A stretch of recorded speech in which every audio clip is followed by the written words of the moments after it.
അന്ന് നമ്മളെ ഇരുന്ന് വെട്ടിയിട്ടുണ്ട്, ആണോ അല്ലേ? പിന്നെ അത് ചെയറിലേക്ക് മാറി. ഇന്ന് ഫുഡ് കഴിക്കുന്ന ഡൈനിങ് ഹാളിലെ ചെയർ രാജാവ് ഇരുന്ന പണ്ടത്തെ നമ്മളിപ്പോ ഇവിടെ മൈസൂർ രാജാവിന്റെ കൊട്ടാരത്തിൽ പോയാൽ കാണുന്ന കസേരയാണ് ഇവിടെ ജോലിക്ക് ആൾക്കാർ ഇരിക്കുന്നത്, ആണോ അല്ലേ? കാലം മാറി, കഥ മാറി, ആണോ അല്ലേ? ആരോ കണ്ട സ്വപ്നമാണ് മൊബൈൽ, ആരോ കണ്ട സ്വപ്നമാണ്. അങ്ങനെയെങ്കിൽ ഇന്ന് നിങ്ങൾ ജീവിതത്തിൽ അനുഭവിക്കുന്ന A-Z കാര്യങ്ങളും 100 കണക്കിന് ഉൽപ്പന്നങ്ങളാവട്ടെ, ജീവിത ചിട്ടയാവട്ടെ, ആരോ കണ്ട സ്വപ്നമാണ്, ആണോ അല്ലേ?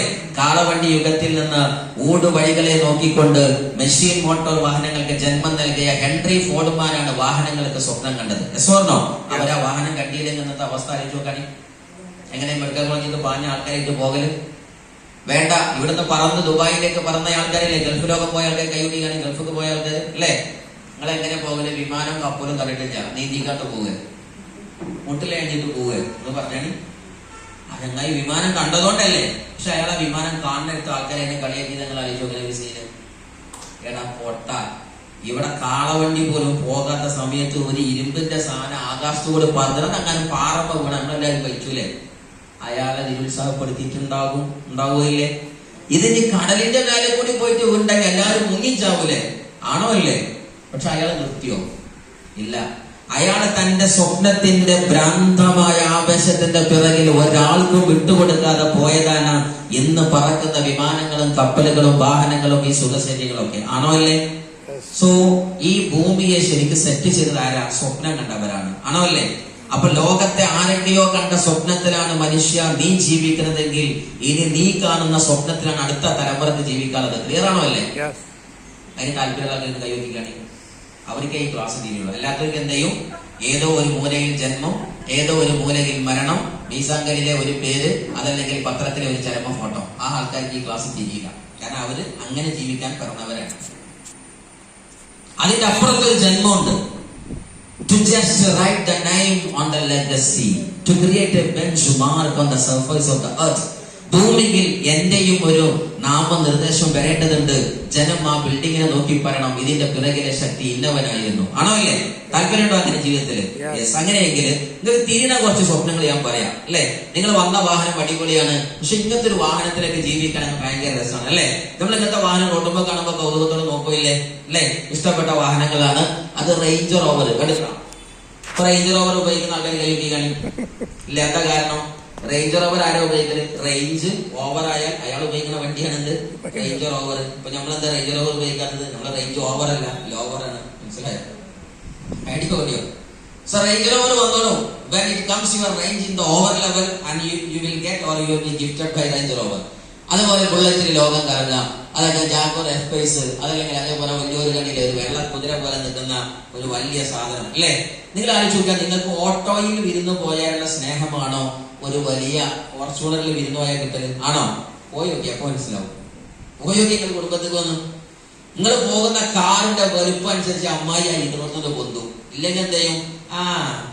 കുഞ്ഞോളും വരുന്നുണ്ട്, ആട്ടി എത്തിക്കോളൂ, ചായ കൊടുത്താൽ, ആണോ അല്ലേ?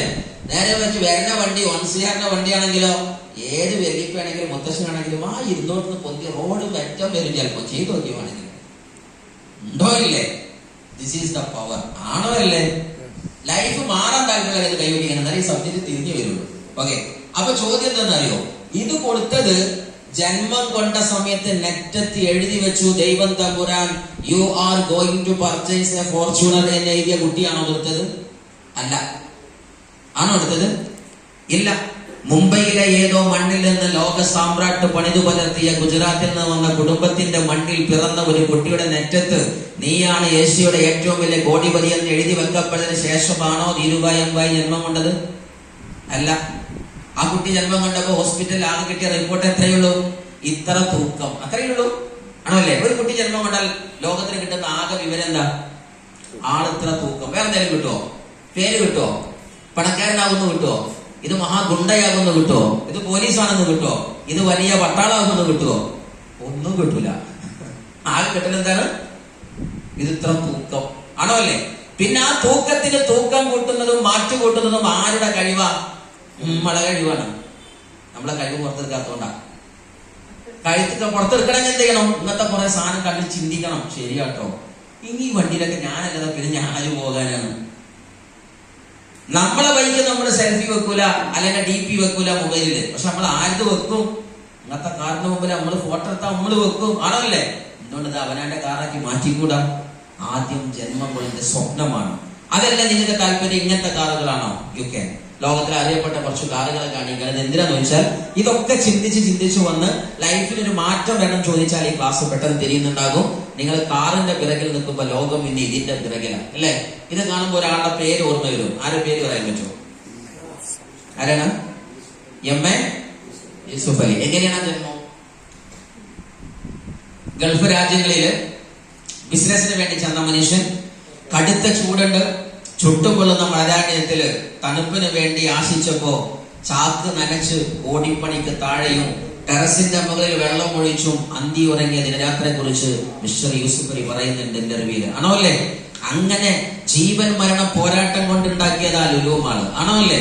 ഈ ഗൾഫിലെ വലിയ പ്രതിസന്ധിയും സാമ്പത്തികവും വാറും സംബന്ധിച്ച കാര്യം നടന്നപ്പോഴും എല്ലാവരും നാട് വിട്ടിറങ്ങി ഓടിയപ്പോഴും യൂസുഫ് അലിയോട് കുടുംബം പറഞ്ഞു, എളാപ്പ പറഞ്ഞു, ചെറിയച്ചൻ പറഞ്ഞിട്ടുണ്ടാവും, എല്ലാ ബന്ധുക്കളും കൂട്ടുകാരും പറഞ്ഞിട്ടുണ്ടാവും യൂസുഫ് അലി ജീവിതം വേണമെങ്കിൽ ഇറങ്ങിപ്പോഞ്ഞു എന്ന്. പക്ഷെ യൂസുഫ് അലി എന്താ പറഞ്ഞത്?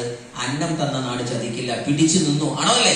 അങ്ങനെ ആ മനുഷ്യരുണ്ടാക്കിയ സാമ്രാജ്യമാണ് ഈ കാണുന്ന സാമ്രാജ്യം. നിങ്ങൾ ആലോചിച്ച് നോക്കണേ, അതേ യൂസുഫ് അലിയെ ജന്മം കൊടുത്ത അമ്മയും അച്ഛനും തന്നെയല്ലേ നമുക്കുള്ളത്?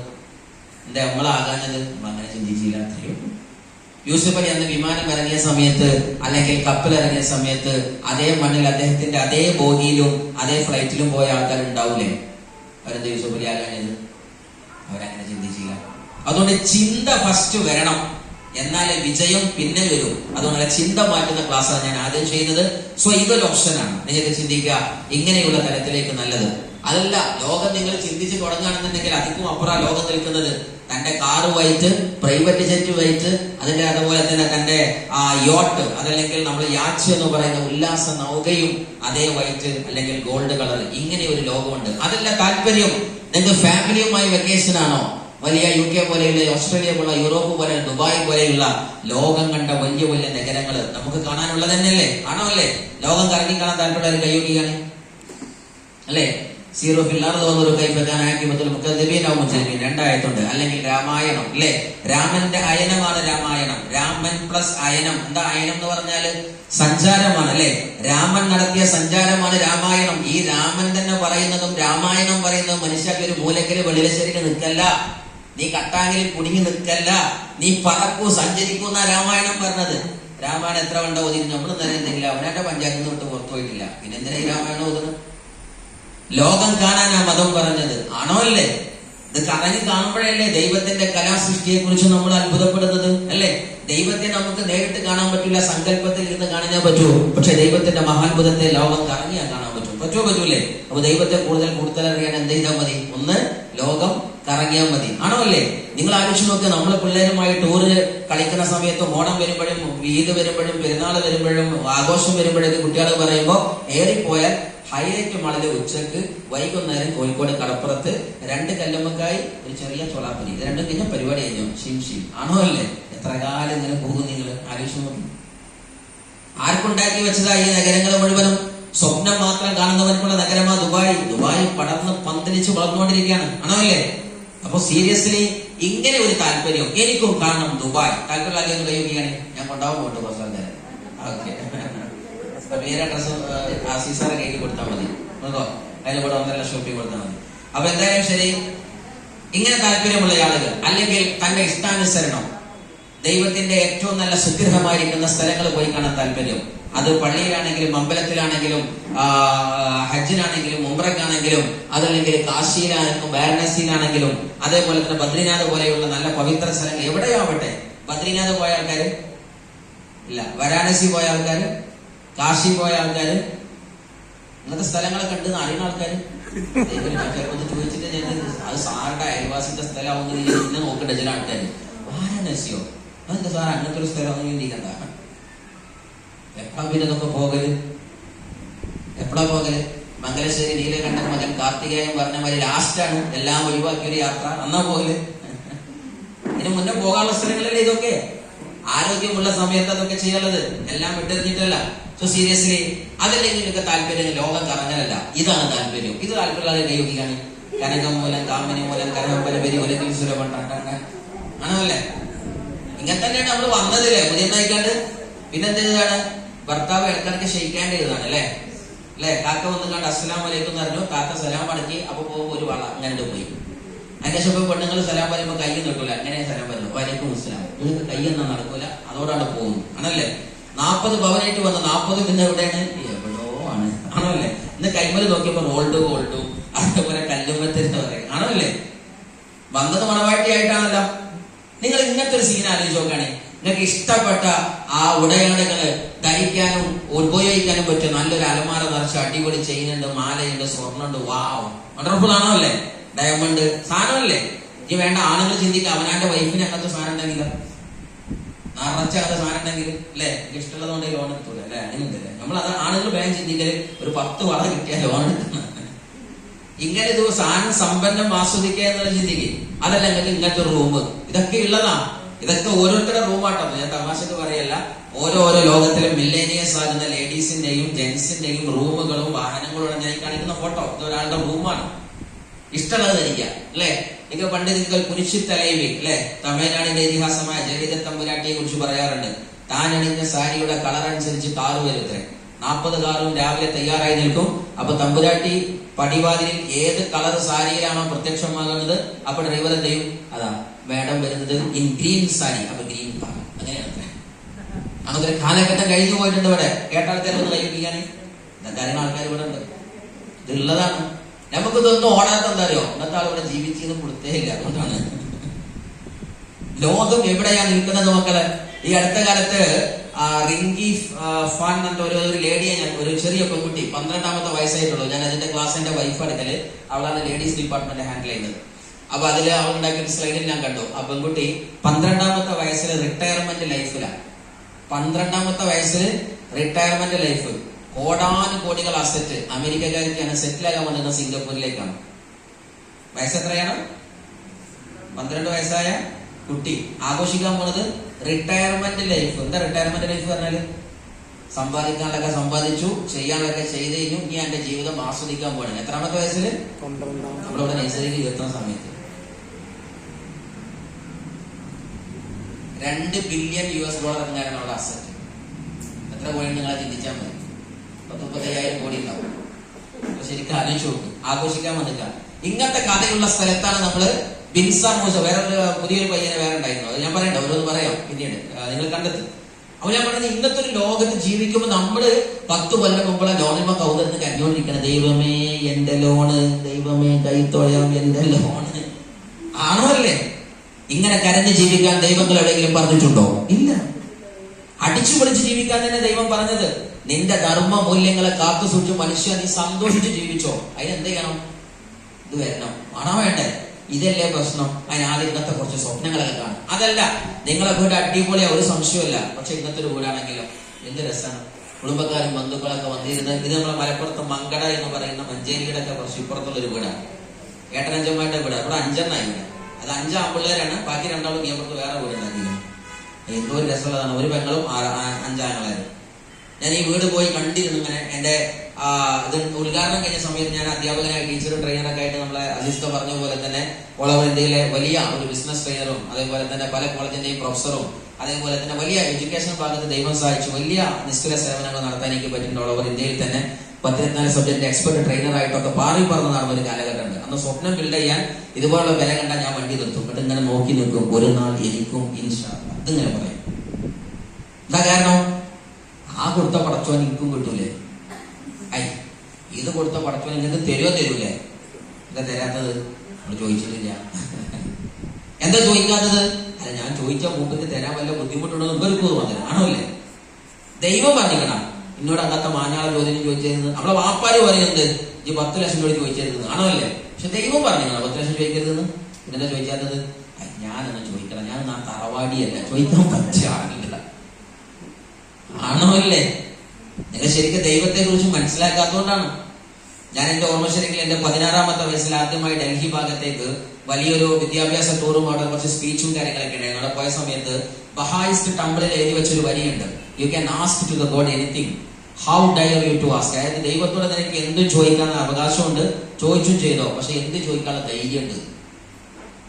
ആ എന്താണ് ദിവ്യ ഇതിൽ എഴുതി വെച്ചതാണ്, ആ മന്ദിരത്തിൽ എഴുതി വെച്ചതാണ്. അവിടുത്തെ ഒരു ബഹായിസ്റ്റ് എന്ന് പറയുന്ന, നമ്മൾ മുസ്ലിംസ് പള്ളി എന്ന് പറയുന്ന പോലെ ഓരോ ആരാധനാലയങ്ങളാണ്, അവിടുത്തെ ഒരു ആരാധനാലയത്തിൽ എഴുതി വെച്ചതാണ്, നിനക്ക് ദൈവത്തോട് എന്ത് ചോദിക്കാൻ ധൈര്യമുണ്ട്. ഞാൻ ആലോചിക്കുമ്പോൾ പിന്നെ ഏറ്റവും കുഴക്കിയ ചോദ്യം ഇപ്പോഴും അത് തന്നെയാണ്, ആണോ അല്ലേ?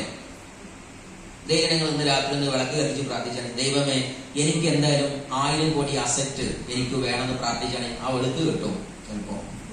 കാരണം നിങ്ങളെ മനസ്സിലായിട്ടുണ്ടാവില്ല വെളുക്കിന് പോലും. അപ്പൊ സീരിയസ്ലി അത് ദൈവം തരും, പക്ഷെ you must be dare and confident and believe. കാത്തു സൂക്ഷിക്കുക. അതല്ല ഇങ്ങനത്തെ ഒരു വീട്. ഇത് ഞാൻ പറഞ്ഞു വരുന്ന ഈ പ്രൊജക്ടിന്റെ പാർട്ടായതിനാൽ കിട്ടിയതാണ്. ഇവരൊക്കെ പറഞ്ഞ ഓരോ ബിസിനസിന്റെ സീരീസിലെ അത് കേട്ട് മനസ്സിലാക്കി ഇന്നൊരു മനുഷ്യൻ ഉണ്ടാക്കിയ 6-7 കോടിയുടെ വില്ലയാണ്, വലിയൊരു കൊട്ടാരമാണ് മിസ്റ്റർ മുബീൻ മുഹമ്മദിന്റെ വീടാണ്. അതൊരു കൈഡി വിടുക. എന്തായാലും ശരി, ഈ വീടിന്റെ മുമ്പിൽ നിന്ന് ഒരുപാട് ഫോട്ടോസ് ഇനി ഇപ്പൊ വരും ലീഡർമാര്, അധികം താമസിയാതെ കേട്ടോ, കാത്തിരുന്നോളൂ. ലീഡർമാർക്കുള്ള സന്തോഷ വാർത്തയാണ്. എന്തായാലും ശരി, ഞാൻ പറഞ്ഞു വരുന്ന മാറ്റർ എന്താന്ന് വെച്ചിട്ടുണ്ടെങ്കിൽ പ്രശ്നം എവിടെയാണ്? ഈ വരിയുടെ പ്രശ്നം. സാറേ വണ്ടി ശരി, വീട് ശരി, കാറ് ശരി, എല്ലാം ശരി, പക്ഷേ ദമ്പടി എടുക്കാതെ അല്ലെ, പൈസ ഇല്ല. ഇതാണല്ലോ പ്രശ്നം. പ്രശ്നം എന്താ? പൈസക്ക് വേണ്ടിയുള്ള ജോലിക്ക് വകയില്ല സാറേ, അതിന് പറ്റുന്ന ബിസിനസ് ഇല്ല സാറേ, 100,000 പ്രതിസന്ധികൾ. ആണോ അല്ലേ? ഇതല്ലേ പ്രശ്നം? നിങ്ങൾ ശരിക്കും ആലോചിച്ച് നോക്കാണ്. നിരവധി ആളുകൾ ഇന്നൊരു അധിക വരുമാനം തേടുന്നുണ്ടോ? ഉണ്ടോ ഇല്ലേ? ചെയ്യുന്ന വരുമാനം മതിയായതാ നിങ്ങൾക്ക് ആർക്കെങ്കിലും തോന്നുന്നുണ്ടോ? ഞാൻ ഈ ക്ലാസ് പറയുന്നത് ഹൃദയം തൊട്ട് നിങ്ങൾ കേട്ടാൽ ഒരു സത്യം തിരിച്ചറിയും. ഒരു കാലത്ത് 50,000 വരുമാനം ഉണ്ടായാൽ മതിയായ സംഖ്യയായിരുന്നു. ആണോ അല്ലേ? ആണോ അല്ലേ? ഇന്ന് 50,000 മതിയായ സംഖ്യയാണോ? നിങ്ങൾ മര്യാദക്കൊന്ന് പർച്ചേസ് ചെയ്ത് നോക്ക്. ഇഷ്ടപ്പെട്ട സാധനം ഒന്ന് പർച്ചേസ് ചെയ്ത് നോക്ക്. അഡ്ജസ്റ്റ് ചെയ്ത് 16 കേന്ദ്രത്തിൽ എത്തിയാലും നമ്മൾ എന്താവില്ല. നമ്മുടെ ഈ വിവരത്തെ, ഞാനതാ പറഞ്ഞ ഈ ക്ലാസ്സുകളൊക്കെ നിങ്ങൾ നിർബന്ധമായിട്ട് കേൾക്കണം. ഒരു കാലത്ത് ഞാനും നിങ്ങളെ പോലെ ഭയങ്കര ബിസിയുള്ള താരം, പ്രത്യേകിച്ച് ക്ലാസ്സിന് എനിക്ക് സമയമല്ല, ഞാൻ ഭയങ്കര തീവ്ര ബിസിയായിരുന്നു. പക്ഷേ ഒരു നാൾ ഞാൻ ഇരുന്ന് ചോദിച്ചു, എന്റെ ബിസി എന്ത് തീരും? അല്ലെന്നെ ആലോചിച്ചു. ഈ ഇറങ്ങിപ്പാച്ചിലും ഇത്യാദി വിഷയങ്ങൾ നമ്മൾ കേൾക്കാതിരുന്ന എങ്ങനെ ബിസി തീരുക? നമ്മളെ ബിസി കൂട്ടുന്ന ക്ലാസ്സാ പുറത്ത് കേട്ടത്, പക്ഷെ ബിസി തീരുന്ന ക്ലാസ് എന്താ നിങ്ങൾ കേട്ടത്? പറഞ്ഞ മനസ്സിലായ? ബിസി കൂട്ടുന്ന ക്ലാസ് കേട്ടിട്ടാണ്, പക്ഷെ ബിസി തീർക്കാൻ ഒരു ക്ലാസ് ഉണ്ട്. എന്ത്?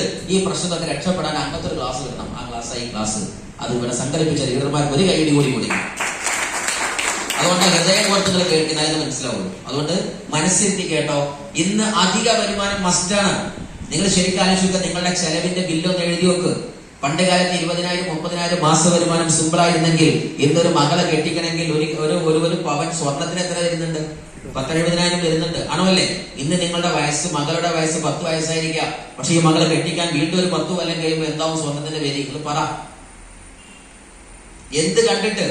നിങ്ങൾ ശരിക്കും ആലോചിച്ച് നോക്കി. ഇന്ന് നിങ്ങളുടെ വയസ്സ് 40 50 എന്തോ ആവട്ടെ, വാട്ടവർ, അതാണായാലും പെണ്ണായാലും നിങ്ങളുടെ കുടുംബ ജീവിതത്തില് നീക്കിയിരിച്ച സ്വത്ത് എത്രയുണ്ട്? മാറ്റിവെച്ച സ്വത്ത്. അതാണോ ഉപയോഗപ്പെടല്? അത് മകളെ കെട്ടിക്കാനാണെങ്കിൽ, നിങ്ങളെ ഹോസ്പിറ്റലിന് വേണ്ടിയിട്ടാണെങ്കിലും ആ സമ്പാദ്യമല്ലേ നമുക്ക് ഉപയോഗപ്പെടാൻ പോകുന്നത്? ആണോ അല്ലേ? ഇന്ന് നമ്മളെ നാട്ടിൽ കണ്ടുകൊണ്ടിരിക്കുന്ന വലിയൊരു സീനിയർ ഉണ്ട്. എന്താണെന്നറിയോ? 10-40 ലക്ഷം രൂപ അക്കൗണ്ടിലുണ്ട്, 50 ലക്ഷം ഉണ്ട്, അല്ലെങ്കിൽ 10 സെന്റ് എന്നുള്ള പേരിൽ നമ്മൾ ഇരിക്കുന്നുണ്ടാകും. പക്ഷെ ഒറ്റ ഹോസ്പിറ്റൽ ബില്ല് മതി, മുഴുവനും എവിടെ കൊണ്ടുപോയി കൊടുക്കേണ്ടി വരും? ഹോസ്പിറ്റലിൽ കൊണ്ടുപോയി കൊടുക്കും. ആണോ അല്ലേ? ആ ഹോസ്പിറ്റലിൽ ഇറങ്ങിയതിനു ശേഷം പിന്നെ എന്തിനു പറ്റൂല? ഒരു നയ പരിപാടിക്ക് പറ്റൂല. പൈസ മുഴുവൻ പോയി. നമ്മൾ എന്ത് കണ്ടുന്നതാണ്? എന്റെ 10 സെന്റ് ഉണ്ട്, ബാങ്കിൽ 25 ലക്ഷം ഉണ്ട്, അങ്ങനെ വലിയ ഇരുന്നതാ. ഒറ്റ ബില്ല് കൊണ്ട് തീരുന്നതുള്ളൂ 25, 30, 50 ലക്ഷം. ആണോ അല്ലേ? എന്താ നമ്മുടെ സെക്യൂരിറ്റി? നിങ്ങൾ ആലോചിച്ചു. ഇത് നിങ്ങൾ തീരുമാനിച്ചില്ലെങ്കിൽ നിങ്ങൾക്ക് വേണ്ടി ആരാ തീരുമാനിക്കാൻ വരിക? നിങ്ങൾ പറഞ്ഞു. അതുകൊണ്ടായിരിക്കും ഈ ക്ലാസ് മനസ്സിരുത്തി കേട്ടോ. ദെൻ കഷ്ടപ്പെടുന്ന ആൾക്കാർ ജീവിതത്തിൽ നിങ്ങൾ ഇപ്പോഴാലോചിക്കുക. 50 വയസ്സ് കഴിഞ്ഞിട്ടും ജോലിക്ക് പോകുന്ന ആൾക്കാർ നാട്ടിൽ കാണുന്നുണ്ടോ ഇല്ലേ? 60-ാം വയസ്സിലും ജോലി ചെയ്യുന്ന ആൾക്കാരുണ്ടോ ഇല്ലേ? മുത്തശ്ശിമാരുണ്ട്. ആണോ ഇല്ലേ? എന്തുകൊണ്ട്? അവർ രക്ഷപ്പെട്ടില്ല. അതുകൊണ്ടാണ് പറഞ്ഞത്, നിങ്ങൾ രക്ഷപ്പെട്ടെങ്കിൽ നല്ലൊരു വിവരം നിങ്ങൾ കയ്യിലുണ്ടാവണം. എന്ന് മാത്രമല്ല, പഠിച്ച കുട്ടികൾക്ക് ജോലിയില്ല. ഉണ്ടോ? നിങ്ങൾ ശരിക്കും ആലോചിച്ച് നോക്കുകയാണെങ്കിൽ ജീവിതത്തിൽ ഞെട്ടിപ്പിക്കുന്ന കണക്കാണ് റോബോട്ടുകൾ കൊണ്ടുവരുന്നത്. റോബോട്ടിന്റെ കണക്കിൽ ആധുനിക ലോകം പറയുന്നത് there is office workers fear spread of automation, growing technology and shrinking jobs limit full employment. ഇനി വരാൻ പോകുന്ന മുഴുവൻ ലോകവും ആര് കണ്ടെടുക്കാൻ പോവാണ്? റോബോട്ട്സ് കണ്ടെടുക്കാൻ പോവാണ്. ക്ലിയർ ആണോ അല്ലേ? നിങ്ങളെ മക്കള് PG പഠിക്കാണ്, ഡിഗ്രി പഠിക്കാണ്, അത് പഠിക്കാണ്, ഇത് പഠിക്കാണ്. എന്ത് ജോലി? ചിന്തിക്കുക നിങ്ങള്. നമ്മുടെ പ്രശ്നം എന്താണ്? സാറേ ഇതൊക്കെ ശരിയാണ്, പക്ഷെ എന്റെ മോൾക്ക് 10 A+ ഉണ്ടാവില്ല. ആ 10 A+ ഒഴുകി തിന്നാനേ പറ്റൂ ഇനിയുള്ള ലോകത്തേക്ക്. ആ ലെവലിലേക്കാണ് ലോകം പോകുന്നത്. ഒരു അധ്യാപകനായാലും വിദ്യാഭ്യാസം ചെറുതാക്കില്ല, വിദ്യാഭ്യാസം ടോപ്പാണ്. മനുഷ്യനെ മനുഷ്യനായി തിരിച്ചറിയാനും ഒരു നല്ല കൾച്ചറുള്ള ഒരു നല്ല ജെന്റിൽമാൻ ലേഡി ആവാനൊക്കെ വിദ്യാഭ്യാസം നല്ലതാ. പൈസ ഉണ്ടാക്കാൻ ഇപ്പൊ പറ്റിയ നല്ല മാർഗം അല്ല വിദ്യാഭ്യാസം. അത് തിരിച്ചറിയണം നിങ്ങൾ. Education to be a good man, to be a good human being, that's all, not to create money or the wealth. ആ സത്യത്തെ നിങ്ങൾ തിരിച്ചറിയണം. നിങ്ങൾ ശരിക്കും ആലോചിച്ച് നോക്ക്. റോബോട്ട് നിങ്ങളുടെ ജോലിയുടെ ബാക്കിലുണ്ട്. റോബോട്ടിന്റെ തമാശ എന്ന് പറഞ്ഞതല്ല, നോബൽ പ്രൈസ് ലോറട്ടായിരിക്കുന്ന വ്യക്തി പറഞ്ഞ വാക്ക്. എല്ലാ ജോലികളും എടുത്തു പോകാൻ പോവാണ്. ആർട്ടിഫിഷ്യൽ ഇന്റലിജൻസ്, AI സെക്ടർ കൊണ്ടുപോവുകയാണ്. നിങ്ങളെ കുട്ടി എന്ത് എഞ്ചിനീയറിംഗ് പഠിച്ചാലും നമുക്ക് ജോലിക്ക് 2030 ഇറങ്ങുന്നത്, 28 ഇറങ്ങുന്നത്, വാട്ടവർ എവിടെ ഇറങ്ങിയാലും ശരി, അവർക്ക് ആ ജോലി ഇല്ലെങ്കിൽ ആ മകന്റെ ലൈഫിൽ പിന്നെ എന്ത് സെക്യൂരിറ്റിയാ വരുമാനത്തിന് നിങ്ങൾ കണ്ടത്? പണ്ട് കാലത്ത് അങ്ങനെ ആയിരുന്നില്ല. നമ്മളെ കയ്യിൽ ഒരു കലപ്പയും ഒരു കൊത്തുന്ന ആയുധം ഉണ്ടായിരുന്നുവെങ്കിൽ ആ ആയുധം കൊണ്ട് 100 കൊല്ലം ജോലി ചെയ്യായിരുന്നു. കാര്യം എന്താ? ഒരു നൂറ്റാണ്ടോളം ഒരു ജോലി നിലനിൽക്കുമായിരുന്നു. ആണോ അല്ലേ? ഇന്നൊരു ജോലിയുടെ സാധ്യത എത്രയാ? As A teacher I know, as A trainer I field. അത് ഫീൽഡ് കണ്ടിട്ടുണ്ട്. അതുകൊണ്ട് ഉറന്ന് ചിന്തിക്ക്. ഇത് നിങ്ങളെ മക്കളെ തലമുറയുടെ ഭാവിക്കൊക്കെ വേണ്ടിയിട്ടുള്ളതാണ്. സോ സീരിയസ്ലി 800 മില്യൺ ജോലികൾ റോബോട്ട് കൊണ്ടുപോകും 2030 ആകുമ്പോഴത്തേക്ക്. 800 മില്യൺ, ഒരു ജോലിയല്ല. This A fact. ശാസ്ത്രം പറയാണ് 800 മില്യൺ ജോലി. ഒരു ജോലിയാ ഡാറ്റ എൻട്രി. അപ്പൊ 800 മില്യൺ ജോലി തന്നെ എത്ര കോടി ആൾക്കാരെ ജോലി പോകും? ഈ ലോകത്തുള്ള 800 ചില്ലാനും കോടി ജനതയിൽ നിന്ന് പകുതി മുക്കാൽ ആൾക്കാരെ ജോലി പോകുന്ന കണക്കാ കാണിക്കുന്നേ. There is your life. ഇവിടെ നിങ്ങളെ ജീവിതം ഉണ്ട് കാണും. നിങ്ങൾ ശരിക്കും നോക്കുക. Nearly 2 lakh IT jobs going to be expert. 2 lakh IT job ലോകത്ത് നിന്ന് പോവാ. കമ്പ്യൂട്ടർ പഠിച്ച ആളുകളെ ലോകത്ത് ആവശ്യമില്ലാത്ത തലത്തിലേക്ക് വരികയാണ്. ഒക്കെ റോബോട്ടുകൾ എടുക്കുകയാണ്. ഇതൊന്ന് ഉറക്കനെ വായിച്ചാണ്, ഉറക്കനെ മലയാളം വായിച്ചാണ്, കേൾക്കട്ടെ എല്ലാവരും കൂടെ. പണിയെടുക്കാൻ AI ഉണ്ട്. 30,000 ജീവനക്കാരെ തിരിച്ചുവിടാൻ ഒരുങ്ങി ഗൂഗിൾ. ഗൂഗിളിൽ വർക്ക് ചെയ്യുന്നത്, ആമസോണിൽ വർക്ക് ചെയ്യുന്ന ആൾക്കാർ, അതുപോലെയുള്ള AI സെക്ടറിലെ വർക്ക് ചെയ്യുന്ന IBM, ഇവരൊക്കെ ആൾക്കാരെ പിരിച്ചുവിടുക. നമ്മളെന്താണ്? നല്ല പഠിക്കും. ഇപ്പോഴാണ് ഗുജറാത്തിൽ പഠിക്കുന്നുണ്ടല്ല, കോയമ്പത്തൂർ ഇന്റർവ്യൂക്ക് പോയിക്കണല്ല. ആ കോയമ്പത്തൂരിൽ ആ കോയം കൊണ്ടൊന്നും കാര്യമില്ല മക്കളെ. വരാൻ പോകുന്ന യുഗം it's very tough. Very expert ആയിട്ട് AI സെക്ടർ പഠിച്ചാൽ മേ ബി സാധ്യത ഉണ്ടായേക്കാം, നോ പ്രോബ്ലം. ബട്ട് ഇന്നത്തെ ഈ വേഗതയേറിയ ലോകത്തൊരു വരുമാനത്തിൽ നിൽക്കുന്ന കുട്ടി തന്റെ പഴയകാല പഠനം ബിരുദം കൊണ്ട് എത്തില്ല. ആ സത്യത്തെ തിരിച്ചറിയും. അപ്പൊ നമ്മളെ കാലം കഴിഞ്ഞ് മക്കളെ ജീവിതം എന്ത്? Define it. അതുകൊണ്ട് ഞാൻ സീരിയസ്ലി പറയുന്നത്, ഇവരൊക്കെ പിരിച്ചുവിടുക എന്ന് മാത്രമല്ല, നിങ്ങൾ ഓരോ വാർത്തകൾ കേട്ടതെക്കാണ്. China has entered the year of the dark factory. It's full of automatic and no lights. Dark factory China open ചെയ്തു. എന്താ ഡാർക്ക് ഫാക്ടറി എന്ന് പറഞ്ഞാൽ? അതിന്റെ അടുത്ത് ലൈറ്റും വെളിച്ചം സാധനം വേണ്ട, ഫുള്ള് റോബോട്ടല്ലേ. ഫാക്ടറിക്കകത്ത് ലൈറ്റ്, കറണ്ട്, അതേപോലെ തന്നെ നമ്മളുടെ ഈ AC, ഫാന്, കാറ്റ്, ചൂട്, തണുപ്പ്, ഇതൊക്കെ ആർക്കാ വേണ്ടത്? മനുഷ്യന്മാർക്കാണ്. ആണോ അല്ലേ? റോബോട്ടിന് വല്ലതും വേണം. എത്ര കറണ്ട് ലാഭിക്കുക ആലോചിച്ച് നോക്കി. ചൈന ഇത് ഓപ്പറേറ്റ് ചെയ്ത് കഴിഞ്ഞു. തമാശക്ക് പറയുന്നത് MA യൂസുഫ് എന്ന് പറയുന്ന വ്യക്തി ലുലുവിൽ എൻ്റർ ചെയ്യാൻ പോകുന്ന അടുത്ത ടെക്നിക്സ് ആണ് ആമസോൺ ഗോ മാർക്കറ്റ് സിസ്റ്റം. എന്താ സാധനം? ആ മാർക്കറ്റിൽ ഒരാൾ എടുത്തു കൊടുക്കാൻ വേണ്ട, ഒരാളും വേണ്ട. 62,000 വരുന്ന എംപ്ലോയീസ് ഇന്ന് എവിടെയുണ്ട്? ലുലു ഹൈപ്പർ മാർക്കറ്റിൽ ഓൾ ഓവർ ദ വേൾഡ് ഉണ്ട്. ഈ 62,000 ആൾക്കാരുടെ ജോലി പോകാൻ ഒരു രാത്രി ഇരുട്ടി വെട്ടാൻ മതി. മൂപ്പര് എല്ലാ സാധനത്തിലും സെറ്റ് ചെയ്യാൻ പോവാണ്.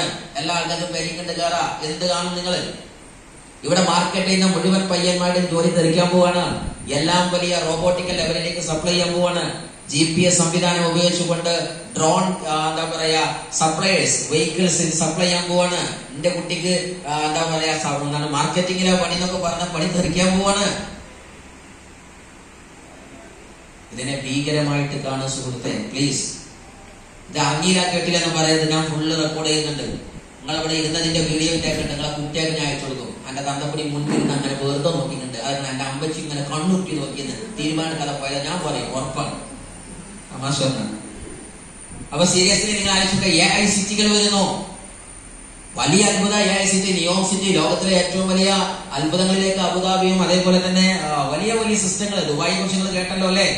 ആകാശത്ത് കൂടെ ഫുഡ് സപ്ലൈ ചെയ്യുന്ന സിസ്റ്റം ഒക്കെ വന്നില്ലേ? ഈ അടുത്ത കാലത്ത് ഒരു ഹാർട്ടിനെയോ കിഡ്നിയോ ലിവറോ എന്നൊരു ഹാർട്ട് ട്രാൻസ്പ്ലാന്റേഷൻ വണ്ടിയിൽ സപ്ലൈ ചെയ്ത സമയത്ത് എത്താതായപ്പോൾ അവർ നേരെ എന്തിലൂടെ സപ്ലൈ ചെയ്തു? ആകാശക്കാരിലൂടെ സപ്ലൈ ചെയ്തു. ആണോ അല്ലേ? ആ കേട്ടാൽ കൈ നോക്കിക്കാണ്. ഞങ്ങളെ നാട്ടിൽ നിന്ന് ആരാളില്ല കാണാൻ കൈ പൊന്തിച്ചാൽ ആ കൈ ഒന്നുകൂടി പൊന്തിച്ചാണ്. ആ കാണാൻ കാണാത്തവരൊന്ന് കണ്ടാൽ നിങ്ങളെ അയൽവാസികളൊക്കെ കണ്ടുകളാൽ നിങ്ങൾ അറിഞ്ഞിട്ടില്ല, നിങ്ങളെ മാത്രം പ്രശ്നമാണ്. നിങ്ങൾ ഇപ്പോഴും അട്ടത്ത് നോക്കി നിന്നോളി. ഇതാ അടുത്ത ഉയരം പുതിയ സിസ്റ്റത്തിലേക്ക് വന്നു, ഡീപ് സീക്ക്. അതേപോലെ തന്നെ നമ്മളുടെ അതേപോലെ ChatGPT, Kimi, Queen, Gemini, Grok. ലോകത്തെ ഞെട്ടിപ്പിക്കുന്ന അത്ഭുതം മൊബൈലിന്റെ അകത്ത് നിങ്ങൾ പഠിച്ചാൽ പത്രിപ്പലകനുള്ളിൽ എല്ലാ സാധനവും ഉണ്ട്. ഇത്രയും അഡ്വാൻസിന്റെ ലോകം മാറുന്നു.